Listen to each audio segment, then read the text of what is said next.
Alors, comment calculer la mesure d'un angle lorsque l'on connaît des longueurs? Donc, nous allons utiliser pour cela les relations trigonométriques. Donc déjà, on voit qu'on a un triangle rectangle. Donc, au niveau rédaction, on écrit qu'on a le droit d'utiliser la trigonométrie. Donc, on sait que ABC est un triangle rectangle en B. On a donc...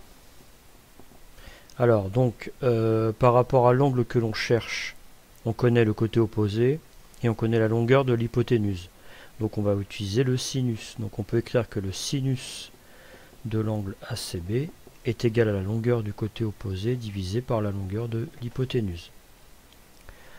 Ce qui veut dire que sinus de l'angle ACB est égal à 5 cm sur 8 cm. Donc maintenant il faut que je cherche quelle doit être la mesure de l'angle ACB pour que son sinus soit égal à 5 sur 8. Donc nous allons prendre la calculatrice. Donc sur la calculatrice, nous avons les touches trigonométriques.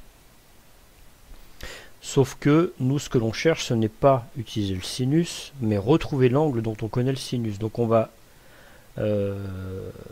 mettre en place, utiliser la deuxième fonction de la touche. Donc il faut appuyer sur la touche seconde, puis sinus. Alors ce qui s'affiche à l'écran n'a pas d'importance en troisième. Nous, ce qui nous intéresse, c'est le résultat que va donner la machine. Donc j'écris 5 divisé par 8, puisque c'est mon quotient, hein, 5 huitièmes.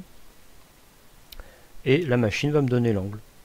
Donc ici, il s'agit d'un angle qui est égal à environ 39 degrés. Donc, l'angle ACB mesure environ 39 degrés. Donc c'est aussi simple que ça.